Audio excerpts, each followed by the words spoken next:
and welcome. Today we're going to be showing off the Dark Crusader build.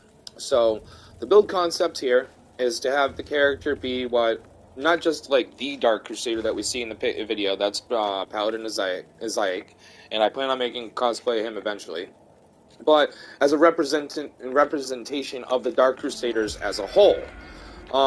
In this one here, we have used things that are very much representative of the Lightbearer or the Dark Crusader, using the Paladin Isaiah's helmet, the Ravager armor, which is actually important because the Ravager this belongs to, Ravager Gregory, actually became, as you can read in here, a Dark Crusader. The Dark Crusaders are the only people that actually ever held the lamp, so we put the Lightbringer's legs on them here. And the Purger gauntlets, because in the Dark Crusader army, the Purgers are the main driving attack force of the Dark Crusaders. We're also using the Exactor Scripture, which happens to be best in slot, I believe, but not only that, it is a book of Dark Crusader Scripture. And we're using the Light Reaper's shield because the Light Reaper still binds into it, and plus I can get some buffs off of that. We're using that for buffs.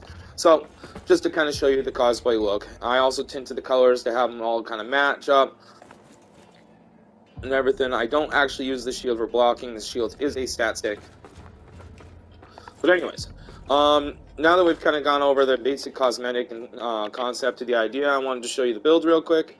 So, on this build here, we are using Ravager Gregory's sword here. We have put the Crafter's Essence in it to get rid of the requirements to make it lighter. And we've increased the physical damage and the radiant scaling, causing actually quite a lot of wither damage.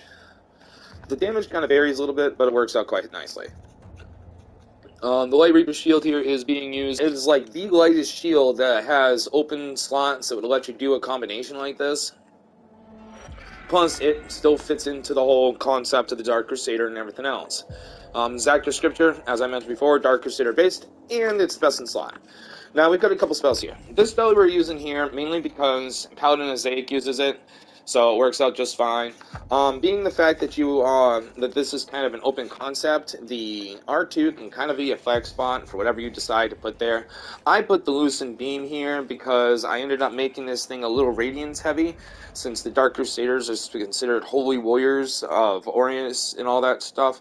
So I put it here kind of as a close range magic attack, since this thing can do the long range.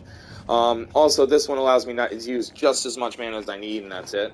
From there, I've got the buff spells. The standard Radiant Weapon and the defense one is all I was originally going to run, but I decided that as long as you're willing to be a drug addict and eat the large mana stone clusters over and over and over again, you could run both. If you're only running one of them, though, these build will actually, and I'll show you real quick,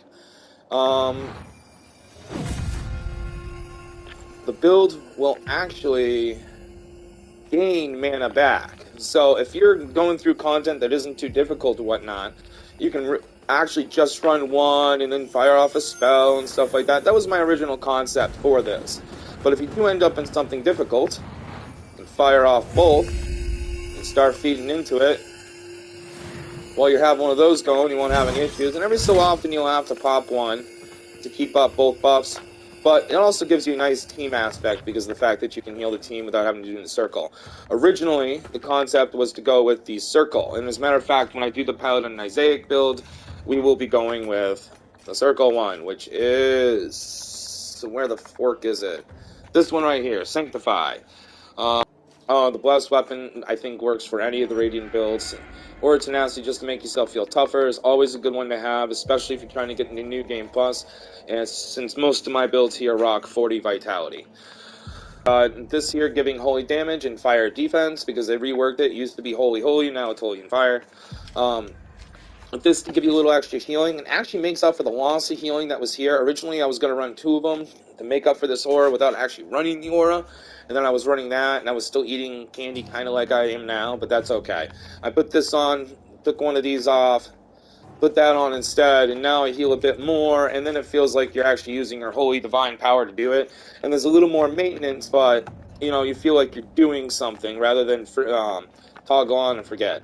Obviously, basic consumables, you know, heal, mana, shut off healing. As I've mentioned before in my previous videos, when I run PvP, I love to turn off people's healings. I like nice straight up fight. I don't like people running around like freaking crazy trying to cast their synchronetics. I like to shut them right down and they have to face me or they have to die. So this is the best way to force an encounter. Plus, it makes every fight I do feel like a boss encounter, like you're fighting a named guy or something. This is here because it's there, and I just have them, but it's not. That's a flex spot. You can put something else there. We have strength at 40, agility at 8, endurance at 14, vitality at 40. Radiance at 63, and Inferno at 11. So we started off as the Dark Crusader starting class.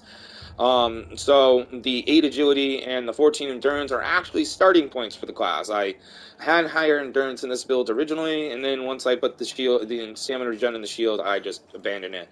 The greatsword uses so much stamina that it's pointless to try to make up enough stamina to use it. You're better off just having enough stamina to do something again. I originally was running this at 50-50 on the strength and radiance, but I had changed that around to be more caster based and to get me a little bit bigger mana pool so that it'd be a little more comfortable trying to use things while keeping your 2 buffs up if you're trying to run this as a caster base. The 11 Inferno is simply required because of the Lightbringer shield, and that's it. Plus, the extra mana from it doesn't hurt.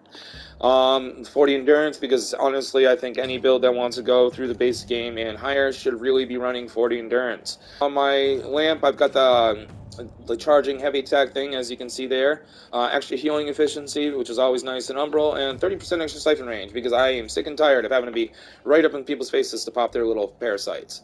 My defense is pretty good, as you can tell. Okay. I think that is it for the main layout. From here, what we're going to do is we're just kind of going to showcase a lot of this build through multiplayer, and I hope you guys enjoy it. I'll see you around next time. Remember to like and subscribe if you enjoy the build, and peace.